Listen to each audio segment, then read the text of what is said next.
Today I'm going to talk about what an intrinsic reward is and why it is so important.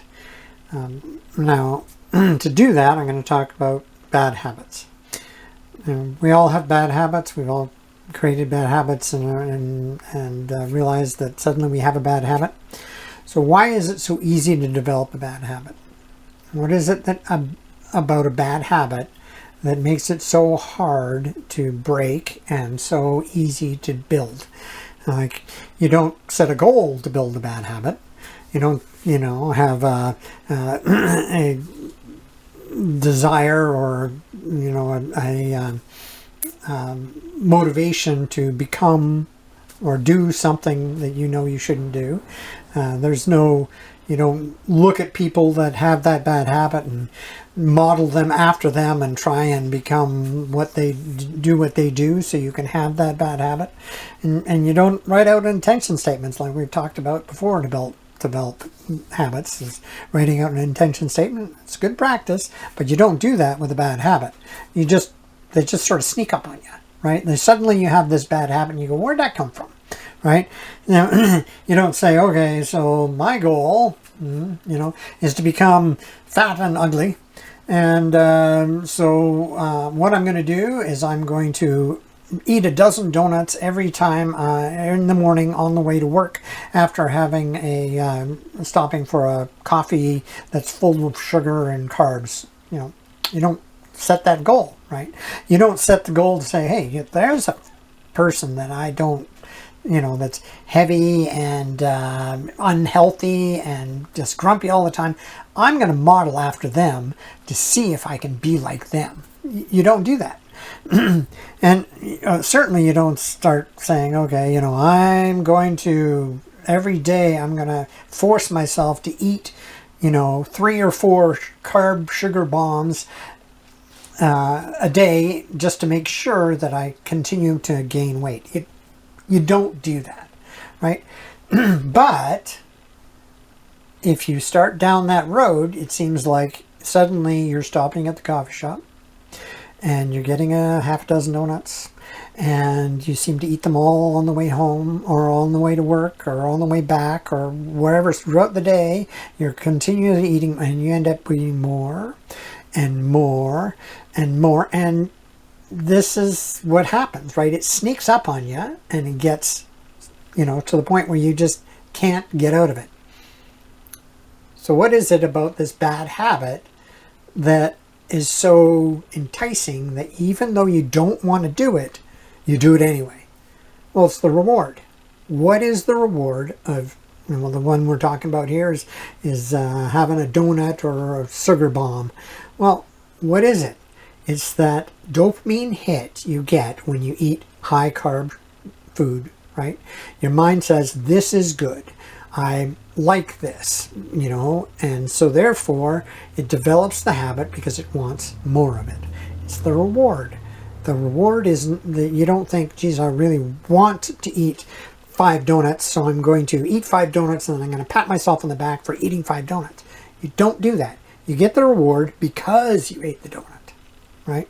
So, when we're talking about intrinsic rewards here, a reward that happens even though not even though, it happens even, whether you do, once you do the action, you get the reward. You cannot avoid getting the reward. Right? So, when we start talking about the reward, we have to realize that any habit is going to have a reward. Turning on the light switch is a habit. You turn on the light switch by habit, and the reward, of course, is you can see. That's the reward. You put your keys in the same place every day. What's the reward? The reward is you find your keys whenever you need them. That's the reward. You can't put your keys somewhere regular all the time, reward yourself with something like a Coke or something, and then develop that habit. And because you could do that, but then the Coke ends up being the point where you have the Coke even though you haven't put the keys in the right place because you You just have the habit of getting the Coke. So this is the problem with concocted rewards. Rewards, I call them concocted because you make them up, right? There's something that you've decided is good enough to motivate you to do some action. So let's think about it now. You want to start to exercise. It's a valid goal. I have lots of people. I talk about that a lot of times because I like exercise and I get intrinsic reward from my exercise that I do. But some people think that they need to give themselves a reward for exercising. So they will say, I'm going to watch this show after I do my exercise. Or I'm going to have a bowl of ice cream if I do my exercise. Or something, even good. After I'm done my exercise, then I'm going to relax in the bath and enjoy some time alone. Okay, so let's think about it. This concocted reward you have, you're going to, if it's a good habit, like you need time to relax and enjoy yourself, have some time alone, this is a good habit to have, right? So, if it's a good habit, why limit it? Why do you say they're only going to do it if you do something else?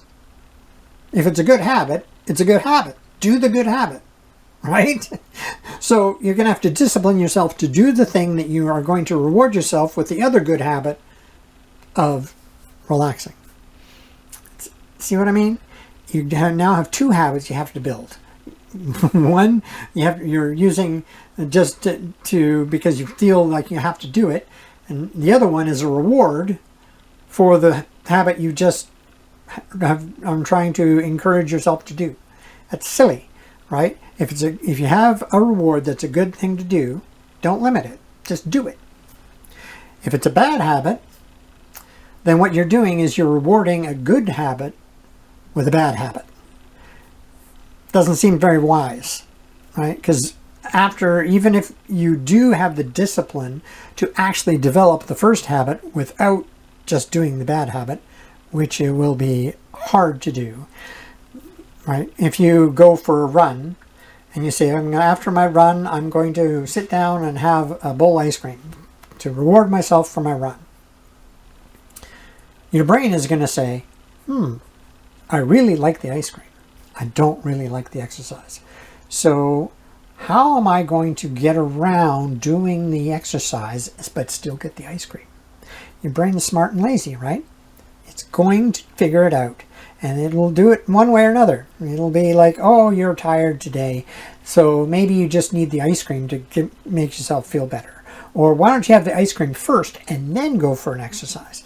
Or, well, you're going to exercise later anyway, tomorrow or the next day, so then you can have the reward now, and you can, and then, eat your ice cream now, and later you'll exercise. And eventually you end up just eating the ice cream, not doing the exercise. So, stop it.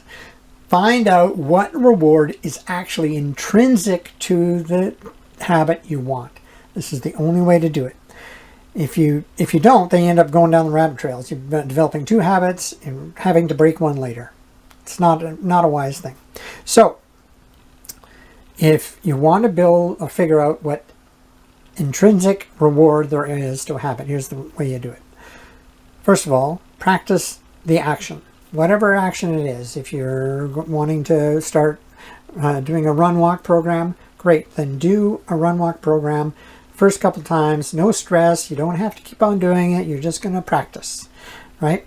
And then observe how you feel before and observe how you feel after. And once you've figured out how you feel before and after, then you can start thinking what kind of reward it is.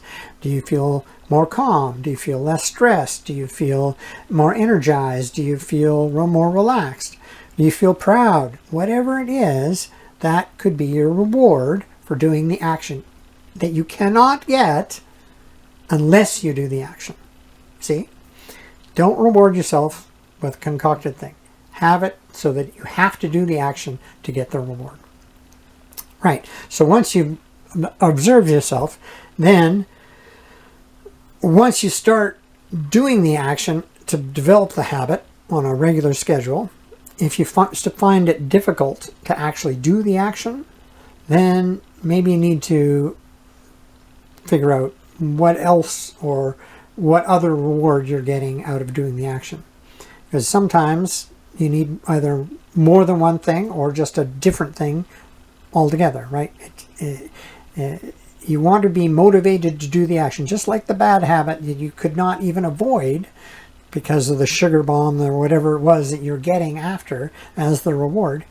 You need to figure out what it is that's going to drive you to do the action. That's the reward. You have to figure it out, and it has to be big enough to actually motivate, overcome that motivational interference that I've talked about before, that will keep you moving forward. All right, and thirdly, maybe your action is too big. If you're still not motivated, maybe it's too big. Maybe you're saying, okay, I'm going to run a kilometer, but you haven't run very much, so maybe you should say, okay, I'm going to run 100 meters. You know, keep it small and figure out what that reward is for doing that small thing. And then once you've got that small thing built, then you can grow and grow and grow, and the reward can even stay the same, because your brain, once it has the pathways to do one thing, then it's easy to do that thing, and the reward will still continue to be there, but it doesn't have to grow with the action, right? You just need to keep on working on it one little bit at a time. So the takeaway is, don't concoct rewards. Figure out what you're going to actually get out of doing the action that you want. If the action is actually good for you, then there must be a reward for it, right? If there isn't a reward for it, don't do it. That's as simple as that, right? If you can't figure out what benefit you're going to get out of doing the action, then why do the action? Just because other people think you should do the action? That's not a good enough reason. You have to figure out what it is for yourself to do it. And if you can figure that out, then you're away. You won't have to worry about motivating yourself, because you're just going to do it.